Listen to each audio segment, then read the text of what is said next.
Good morning, good afternoon, good evening from my everyday guy, ridiculous guy, and welcome back to the letters. So, in the last episode, a lot of freaking things happened. First of all, we, playing as Hana, came across Zach, who came for us for the interview of his magazine. So, yeah, we had a little friendly chat, little flirting, because Hana, like, she's super cute and super good at things like this, and yeah, it could have gone a little bit more, like, to the point where I guess Zach would get pissed off as to what we are doing. But yeah, we are gonna try to be at good terms with everyone. And since, as I said in my last episode, Hana is my favorite character, I'm gonna try to be nice to her, protect her, unlike freaking Luke, which again in the last episode came upon his stupid as alcoholic problem, blamed for everything that is happening to him, and yeah, the usual fight. And also some creepy things happened where we possibly could have died. I don't know if you would had or not, but yeah, gonna take it real easily. Gonna take it real easy and gonna try to keep Hana alive because she is my favorite. And yeah, also before we stopped here, we also tried to talk to Marianne about her relationship with Luke, of how bad it is and her opinion on that matter in indirect way, but it turns out that she is definitely not that dumb, and just like me, she caught it right away that it was about their relationship that she was talking about. So yeah, she gave her opinion, sorry, and yeah, after that we ended up right here, and now we are gonna see where the things are gonna go from here. Alrighty, let's go. The scene outside the parlor is a great organized mess.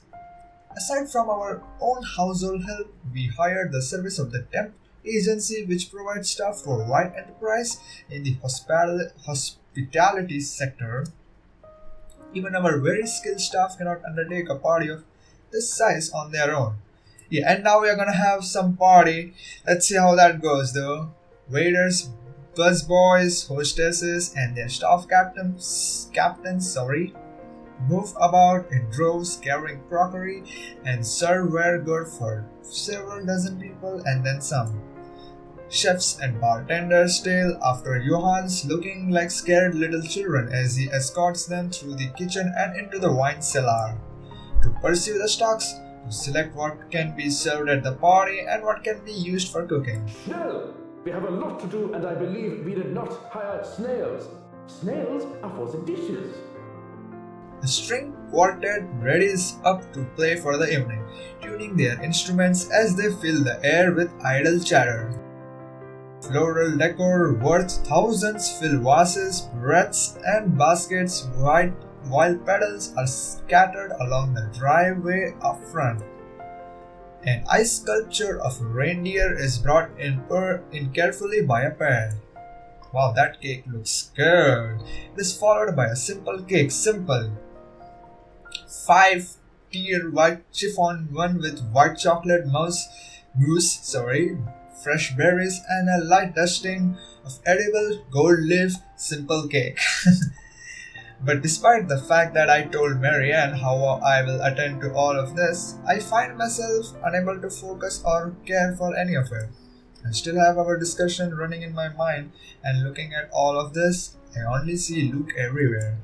These are all the grand things that Luke wanted to have for the party. I had wanted a small, elegant, and simple gathering with only a select few invited, namely the people who I would actually trust to enter my home. I did not want my bloody politicians or paparazzi near, no matter how used I am to catering them. At least be here for your party. Damn it, Luke. The entire thing screamed Luke right, and I can't help but add another question to my growing list of queries. When did I lose myself? It's always about him nowadays, isn't it? What about Hana, right? What about Hana Evans? I used to be my own woman who made her own name, her own career, and her own decisions. Sure, I was already the social butterfly that I still am today, but it wasn't all empty, shallow gossip and sitting pretty. I was also lauded for my knowledge and talent. Finance manager wasn't just handed to me just because my father owned the company. I had insisted that I start at the bottom so I could work my way to the top and prove myself. And I did. I worked numbers, managed budgets, money and accounts, analyzing the competition and market trends. There was the calculation of financial risk, cost reduction, opportunities, auditor liaison, and public relations, supervision of staff, and well, I generally had a huge slew of responsibilities.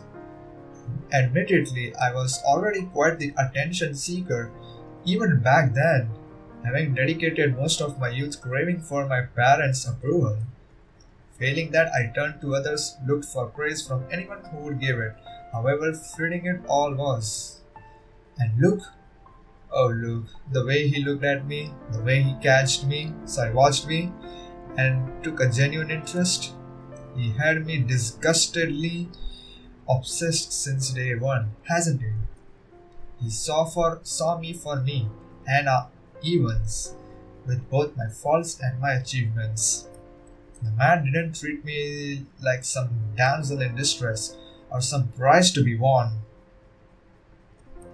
I remember the nights before we were married where we talked about everything and anything, from big things like business, society, and philosophy to little things such as what we had for breakfast or whether we liked cats or dogs or more.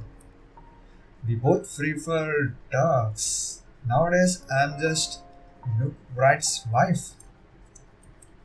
It's mostly my fault, isn't it? They told me that husbands preferred wives who are docile and subordinate. A woman who will always be there for him, yet never would outshine him in all aspects except beauty. A wife needs to be at home and attend to his needs, to have children and to take care of them in his absence. They said I have no business working anymore after I was married. I can blame society, but I listened. Before I can fall further into this introspective pit of self-loathing, someone calls for my attention. The guests have arrived, madam. And Luke? Running a bit late, I'm afraid. Late for his own party. That man, I swear. He's probably looking to make a dramatic entrance, knowing him. Open the doors then. We mustn't tarry. Cars line up the driveway, peppering the front of the mansion with vehicles of every kind.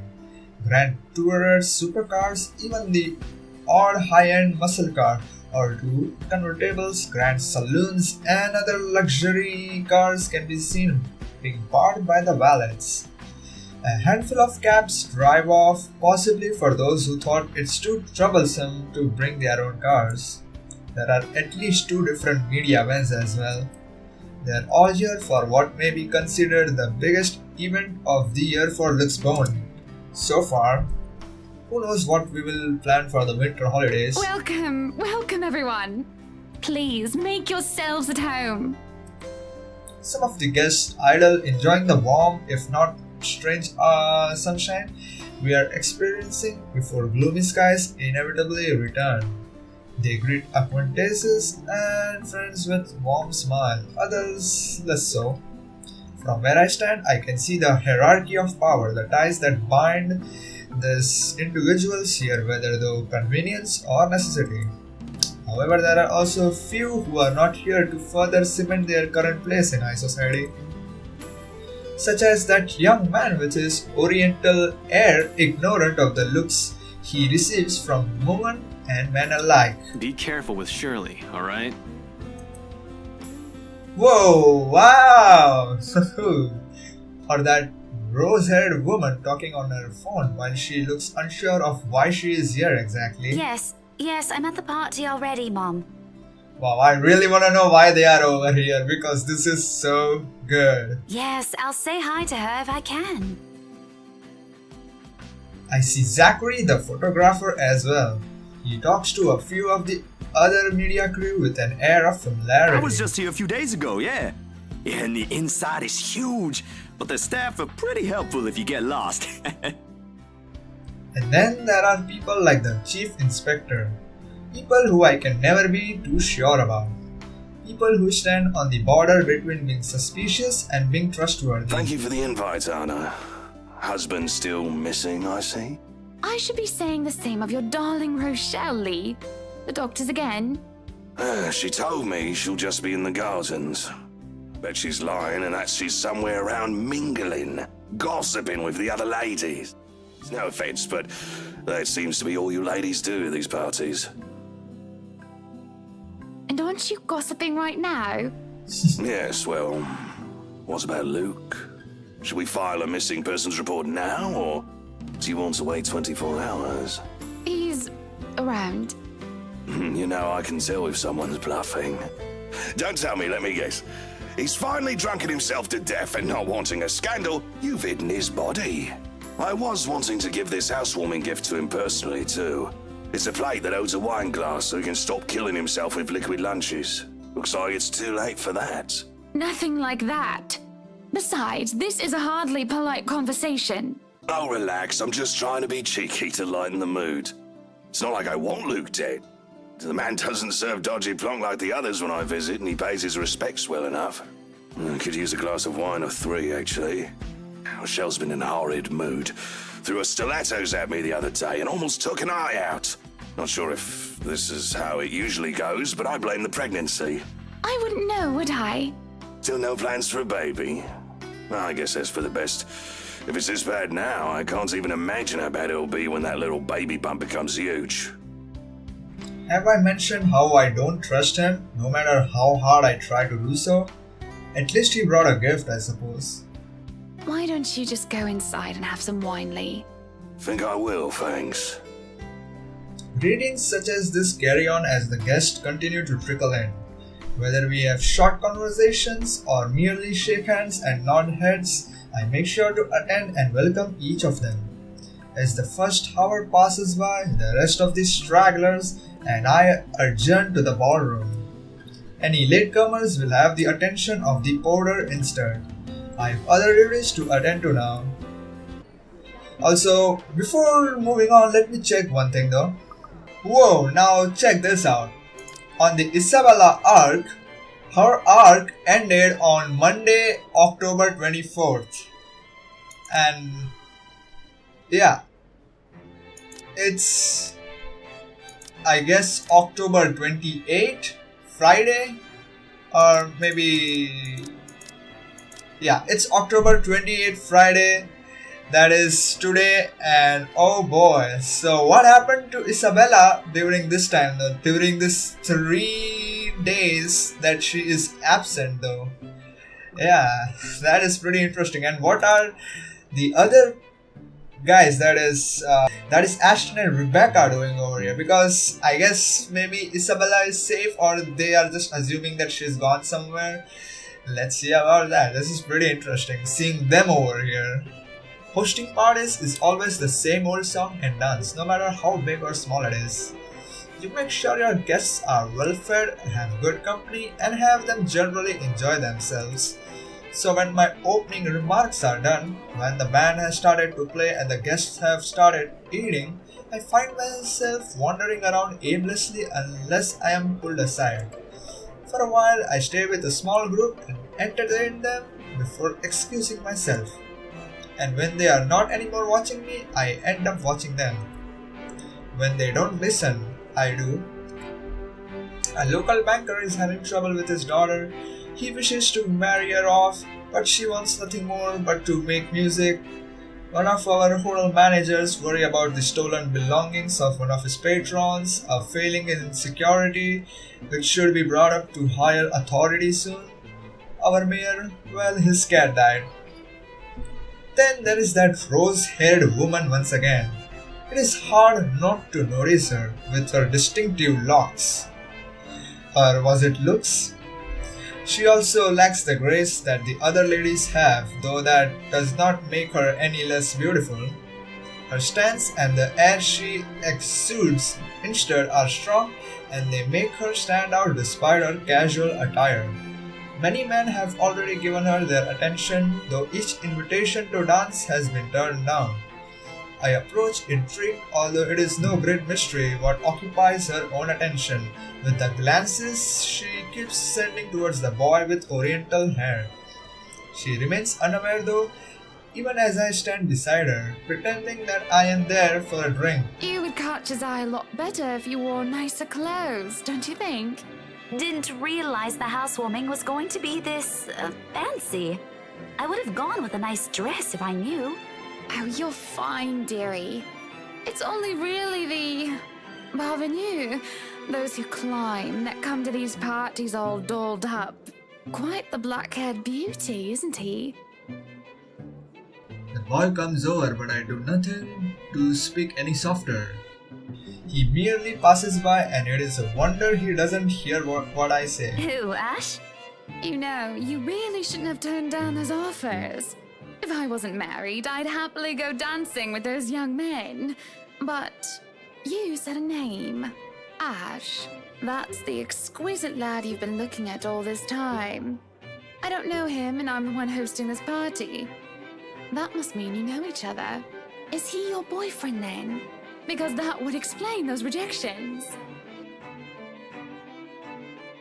In all my life, I have never seen a face grow red so fast.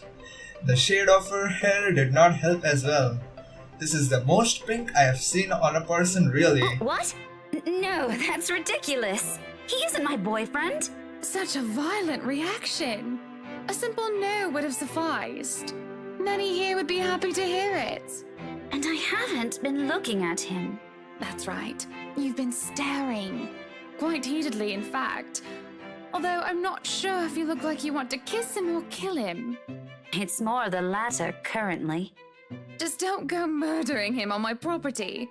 I don't want to walk into a room and suddenly find a body there. I waver as I feel the burning of someone's stares. It is chilling, and though I am used to enduring the gaze of others, this one makes the hair on the back of my neck stand up.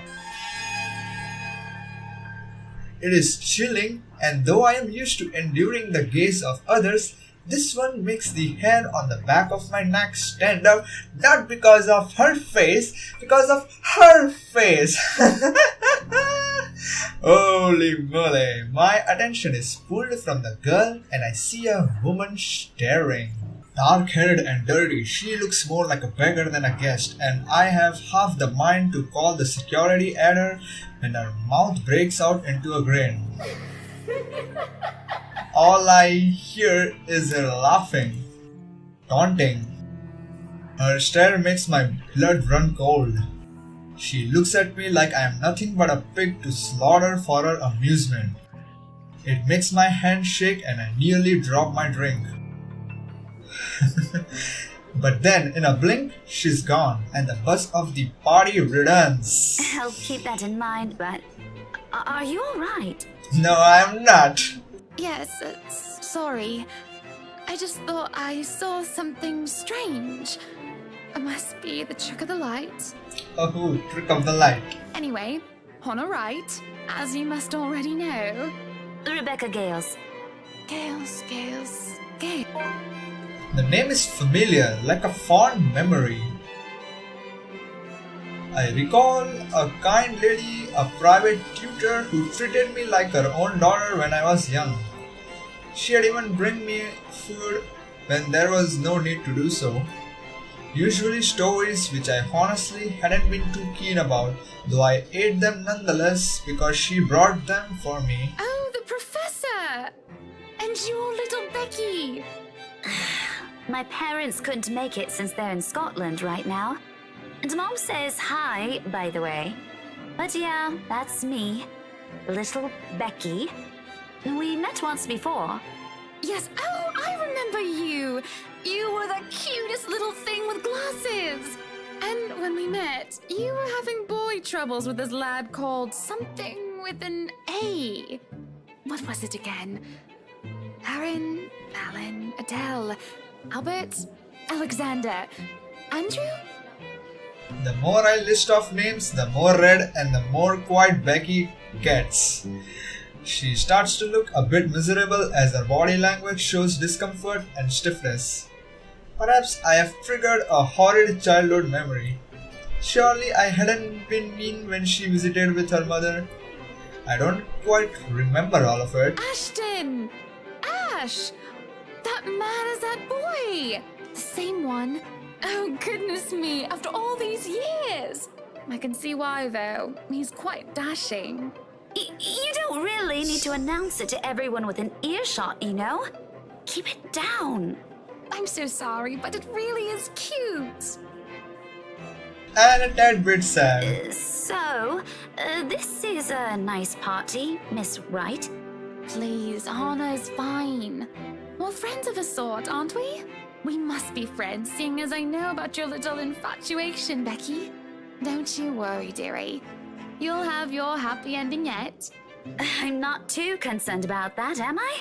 That's not what I'm looking for. Oh? And what makes you think that? Doesn't everybody want their happy ending? The idea of happy endings sounds like they're just for fairy tales. And they are, sorta. I don't think you can just sit around, trapped in some tower and hope for the best. If you love them, you have to fight for it, right? You're not just going to sit there and hope that everything will just fix itself on its own. Like everything, you have to work at it.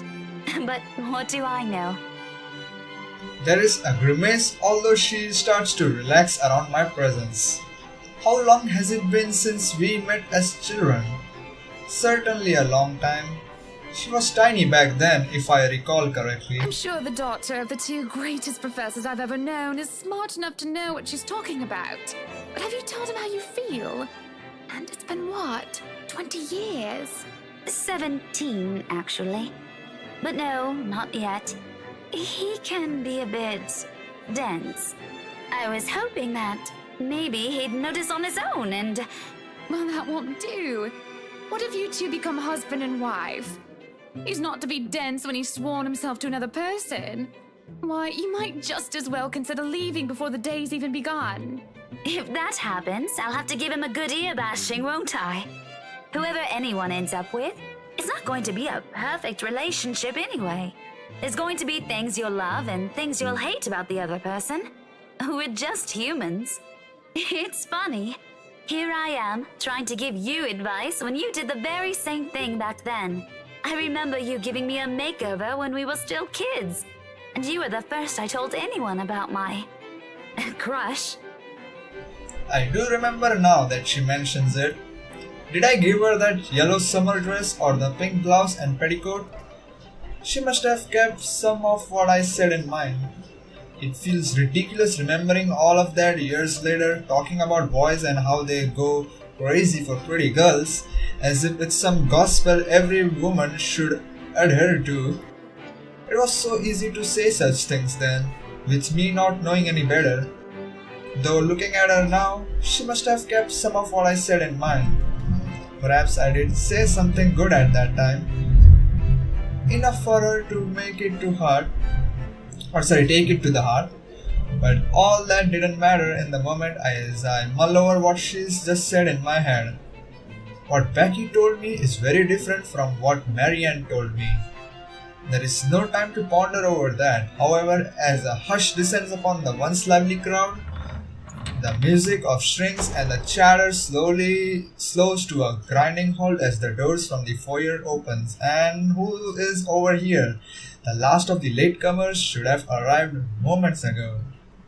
And anyone else this late would simply be too embarrassed to show their face. And it can be none other than, so this can only be one person, or rather one man. There is only one man who is audacious enough to arrive at his own party so late. Good evening, ladies and gents. Enjoying the party? I hope I'm not too late in welcoming you all to the right mansion. Unlike I, who was raised in the spotlight and simply grew used to its presence, he sought it out every chance he could, even when there was no spotlight that shone. And I will never put it against him when he smiles like that. He did so quite brilliantly under the scrutiny when he channels his showmanship. You can tell by the way people's eyes light up as he speaks, how they listen enraptured even if all he's doing is a simple greeting. A little wave of his hands here, a little smile there, and a bit of swagger. I always tell him that if he's not to be a businessman, he will do well as an entertainer. I love this side of him, especially when he looks at me and beckons me over to humbly share his place. Not a single second is wasted as I excuse myself from Becky's side and I make my way to Luke's. Welcome, one and all, to our humble abode. Tonight, if you have yet to find yourself in your roles, you are our ladies and lords of the court of your king and queen, if you would excuse my presumptuousness. So, enjoy the feast that has been laid out for your senses as we only allowed the best to be served. Enjoy the rest of your night, everyone! There is a round of applause, cheers, and even some hoots. Guests approach us left and right to shake Luke's hand and greet him personally, praises on their lips. It's because of this that I do not see her. I do not see her until she is dangerously close, with fury in her eyes, and she's already spitting venom. Johannes restrains her, taking care not to unnecessarily harm the pregnant woman. But that does little to deter her rage, and the man has no choice but to let her go lest an unborn child is hurt. Although it might be too late for that as I see an emptied glass of wine in her hand. How much has she imbibed in? Are you feeling ill, Rochelle? Perhaps you need to sit down and... No! Shut it, you munter! I ain't talking to you! I'm talking to this scumbag over here! You bloody bastard standing there with your smarmy smile! She interrupts me, jabbing her finger in my direction before she rounds on Luke. Even as whispers and murmurs break out among the guests, all I can focus on is the heat of the moment. Obviously intoxicated, judging by the smell of alcohol on her breath. Not ticked off about this little display of hers, at least not yet. But I'm absolutely pissed by the fact that she had endangered her own baby by drinking. There's a considerable amount of restraint and grace that I must exercise while I wait for her tantrum to subside. I keep a patient, if tight, smile on my face. Luke's expression on the other end is indecipherable. Watch your tongue! You're on thin ice, Rochelle. Where's your husband? Who even invited you? I did. And I told you with great emphasis not to. Now we have a drunk, hormonal, pregnant woman causing a stir. What is even going on? Yeah, what is going on? I'm just about to ask that same exact thing. I don't know. But Rochelle, do calm down before you hurt yourself. I can't understand a word you're saying. Where is that husband of yours? Lee! Collect your wife right now! Don't you fucking talk like I'm not here and you're not responsible, you ass! You told me that I should wait for you in the gardens! Excuse me? What is this nonsense you're going on about? Crazy talk! That's all it is! Just completely and utterly mad! Has anyone seen the Chief Inspector? I am pregnant with your little bastard! You promised me you'll take responsibility. What? Damn it, Luke! I finally got you to talk to me after months of silence, and you do this to me! What? What do you mean you're pregnant with? Luke, is this true? Lies and slander, woman! Security! Johannes, take her out of here before she makes an even bigger fool of herself! No, you do not do this to me! I was so ready to leave my stupid oaf of a husband. I told you to leave that damn wife of yours. Look at her. Does she look like she wants a baby? Does she look like she could take care of a baby? Whoa, my god, this has gone crazy shit. It is now that Johannes returns with security along with a concerned looking Officer Lee. They surround her and move to escort the hysterical woman. Judging by his pale face, he has heard the whole thing, and I feel nothing but pity for the man. Not that I believe Rochelle. Luke will never. He will never go so far as to sleep with another woman, right? I'm so sorry for her behaviour. She's been under a lot of stress. And the alcohol. Talking nonsense, that's all it is. You're not allowed to drink because of the baby, Shelley. What are you thinking? Nothing to see here, people. Move along. Is there really nothing here but the ramblings of a drunk? That's not true. Is it, Luke? Please tell me she's just lost the plot. Don't be a blooming muppet, Hannah. Of course she's lying, creating a scandal for attention.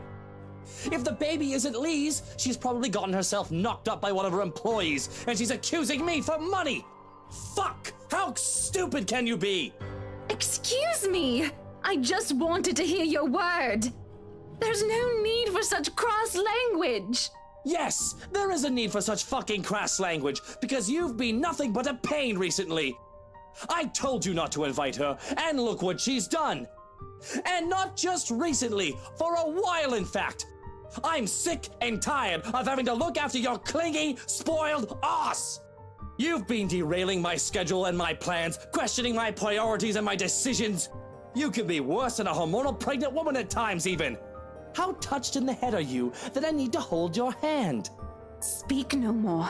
We are done here, and we'll talk about these matters in privacy now. No, why don't we hash it all out here? Because every time we talk about our problems in private, you start crying your fucking eyes out. I should have expected this of Luke. To put us in the limelight thinking I will back down because we have an audience. Well, he has another thing coming for him, doesn't he? I am just as livid as he is because of his disrespect. Our happy marriage is quickly crumbling under our own 2 feet, yet I can't give a rat's arse. If this is how it goes, so be it. You dare! I dare. I dare, Buttercup, because I've kept quiet about this. Oh, you've kept quiet about it? How rich! Yes! No, I've had enough of this! Do you think I don't see when you try to creep up some whore and get up her skirt? You would be nothing without me. Your company would be buried in debt and you'd be begging on the streets if it weren't for me! She lies! Don't listen to her! And I've had enough of you. So guess what? Fuck you, Luke. That is so good. We agreed to never talk of this, woman. You made this worse. I don't remember, but it's all true. Wright Enterprise would be nothing but a precautionary tale if Evans Incorporated didn't agree to merge into a conglomerate. You asked that we keep your family name because you said it was so important to you. Your legacy. I agreed because, damn it, Luke, I loved you and I still do. But all you really want is the money and the power's all gone to your head. Face it, Lucille Mitchell Wright. You owe me everything. I owe you everything. I owe you everything? Who's running the business now while you sit at home like a pretty princess? If I recall, you told me to retire so that I can enjoy my time as Mrs. Luke Wright. I wouldn't even bother with other women if you were still Hannah Evans. You used to be your own woman. You used to be someone who I could fucking look up to. Now look at you. If I wanted some brainless bint, I'd go to the whorehouse and play any old strumpet like a fucking fiddle. That's all you are now. A brainless, good-for-nothing... Slap him. A slap echoes in the ballroom. I didn't even realize that I've lifted my hand against him. Not until he is already clutching his reddened cheek, eyes wide and unspoken curses hanging from his lips. That's it! This party is over! Everybody leave before I have you all thrown out! He deserves it well. This guy is such a douchebag, like seriously, God. There is a shuffling as the near forgotten audience can't decide whether they are to mill about and wait for what might happen next, or do as instructed. Their minds are made up for them as Luke storms towards the house, slams them open and roars. Go! And as if they are awakened from a trance, the crowd starts to leave one by one. Some of the noisier ones, media and the like, try to stay, but they are eventually dragged away by security. They slowly trickle out from the bus boys and the waiters to musicians and the bartender. Even our butler leaves us, closing the door to the ballroom shut behind him. Then and there, I didn't know what to say. Should I apologize for striking him? Yet every part of me is still shaking in anger. I want to scream every bit of hatred I have for him, every ounce of bitterness, things that I couldn't say before. But I also feel tired. Oh, Hannah! What am I going to do with you? He laughs. Before I can respond, he leaves. To where, I don't know. I will never find out as I... Wow, the lights went out. Great. Perfect timing for a horror game. So should I continue playing? I will never find out as I don't have the courage to follow him or leave this room. I'm gonna continue. Slumping into the nearest chair, all I can see is his face, red and wide open. His empty laugh echoes over and over again. Only the walls act as my audience now, and I can feel their accusing eyes burn into me. There will be no sleep tonight.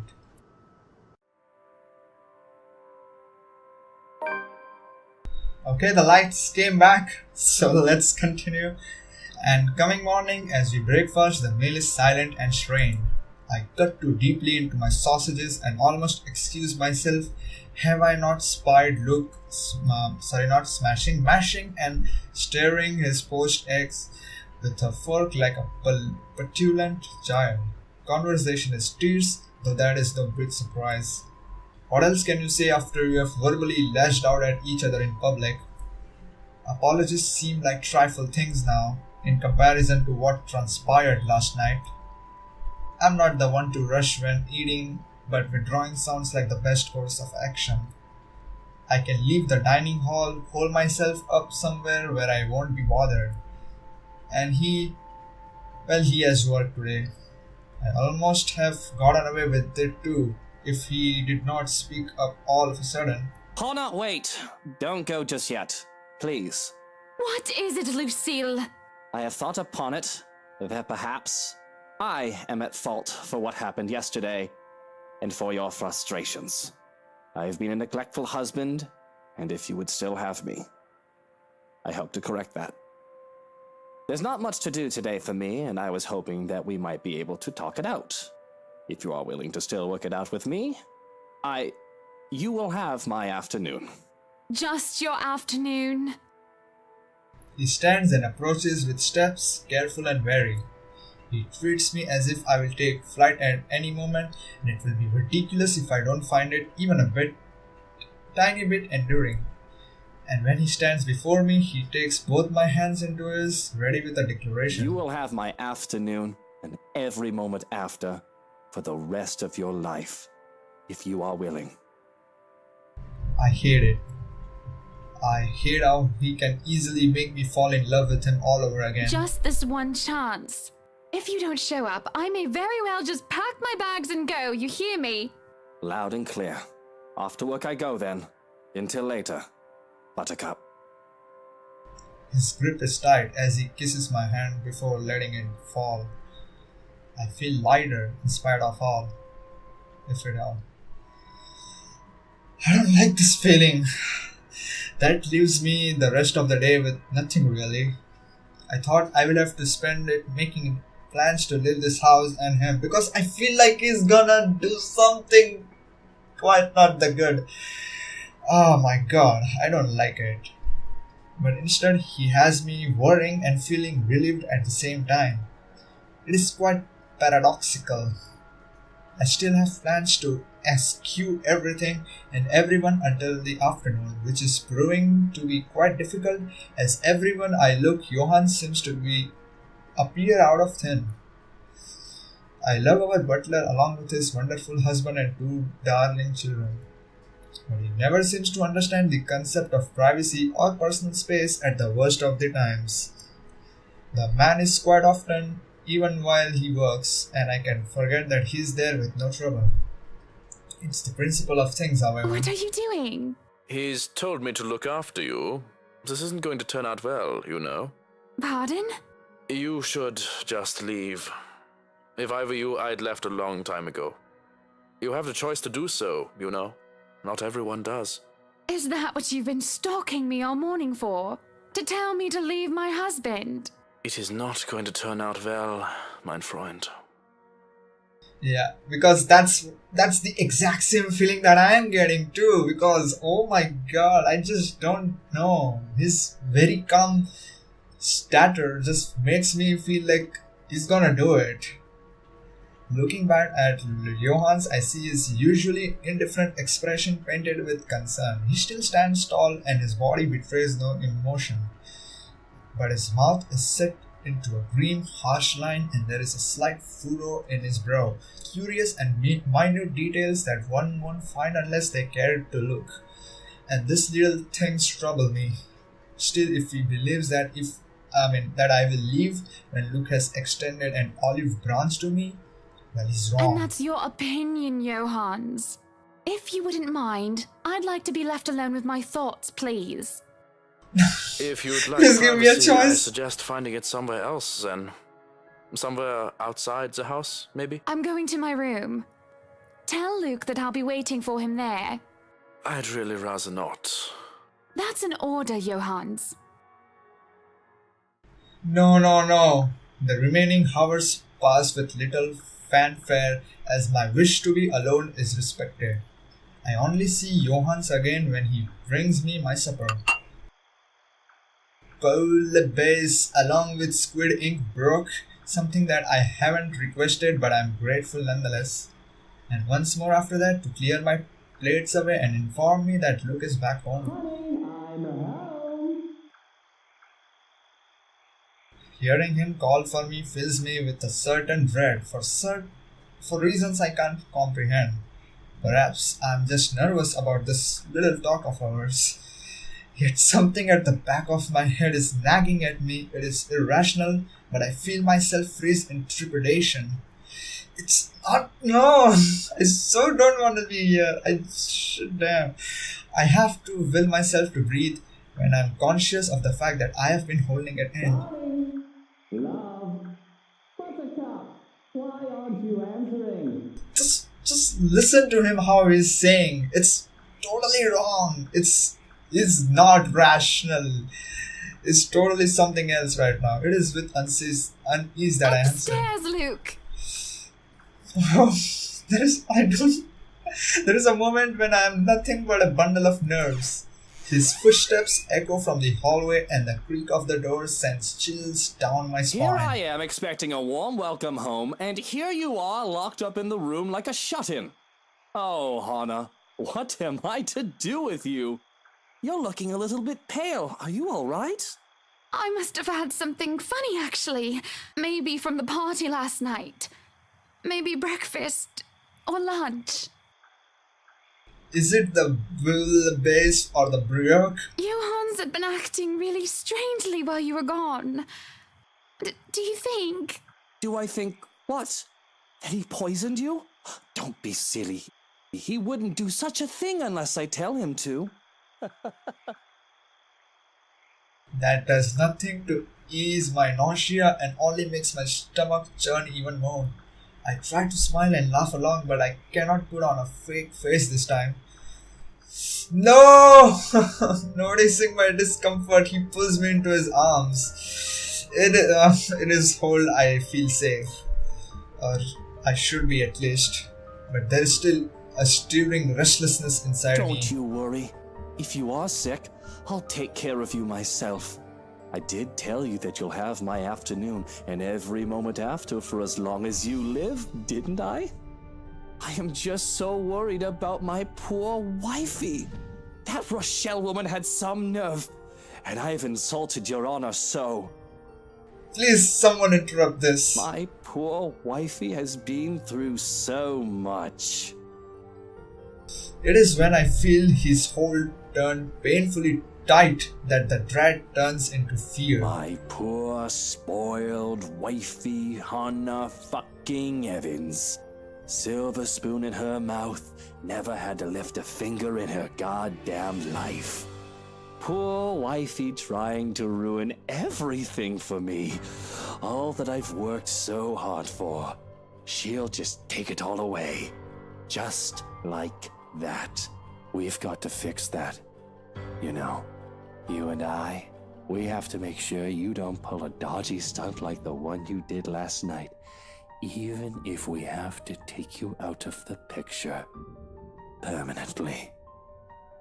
It is as he presses something sharp to my back that I realize far, far too late what he holds in his hands. Why are you doing this?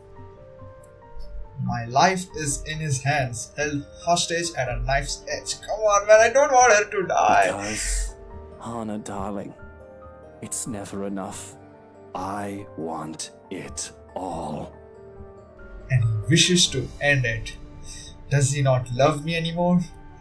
Has our ties eroded so badly that he will even go this far? Yes, he's so ready to do it. Don't you?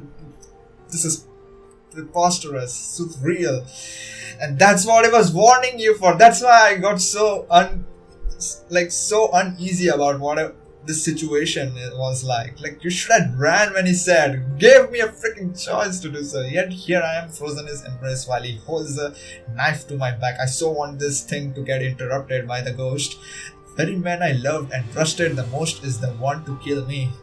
And sadly enough, this is the longest he's held me in a long while. This contradiction, both beautiful and horrific. How did it come to this? You don't have to do this. You can still have it all, Luke. Just please. Don't you love me? That makes him pause. Oh, I still do, Hannah. I do love you. But you're outliving your usefulness. In fact, you're becoming a pain in the arse, just like your dear old dad. Now I'm doing you a favor, and you'll be with him again. Real soon. Dignity and grace is forgotten as I become a blubbering mess begging to be spared. Please spill from my lips prayers to Luke's for his mercy, because please, I don't want to go. I also don't want you to go. I'm not ready to go. I still want a family, our family, and I want to do more. I can't help but cry about things that should have been a husband, children, and home. But I'm going to be cut short. No! My pleading falls on deaf ears. And although I don't feel it immediately, the way he loosens his holds on me says as much. As such, there is no pain at first, but only shock until a dull throbbing radiates from my back. It's like an itch that I can't reach, which gets worse and worse. Oh my god, the light is gone until it's all I can focus on. I panic as the pain becomes too much to bear, and I wish nothing else but for death to consume me now. My body spasms, trembling and shaking, and the pain fires up anew when Luke, the monster, twists the knife deeper. Breathing is next to impossible. Every time I try, it only feels like I'm drowning. Soon enough, I taste blood on my tongue like copper, yet both salty and sweet. And here I am, laughing like a bloody loon, though my laughter is nothing more but a wet, raspy chuckle. Slowly I'm losing myself. What's so funny? Deeper and deeper though. She starts laughing. We would have been so beautiful. I drown in his laughter.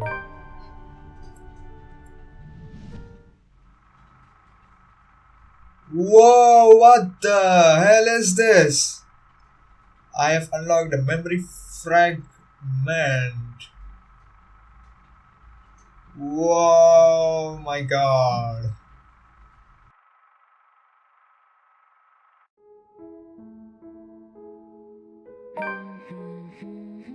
Holy shit, this is so crazy. No, Hana died.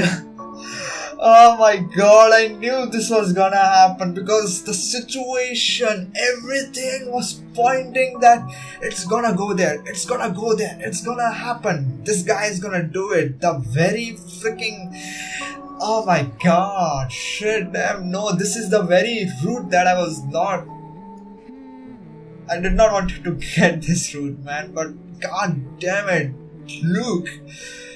Oh my god, even the butler gave us a choice, but we just... the character automatically denied it instead of giving me a choice because, oh my god, I was so desperate to choose to run away somewhere else because, my god, Luke, I knew we were gonna be doing some shenanigans like this. And we also got a very crazy memory fragment though. Holy moly. So yeah, we are done with the Hannah arc.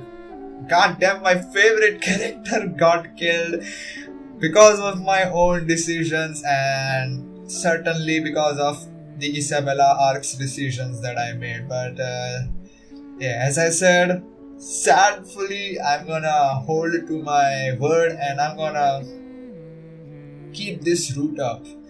That is, not gonna change it, gonna keep Hana dead.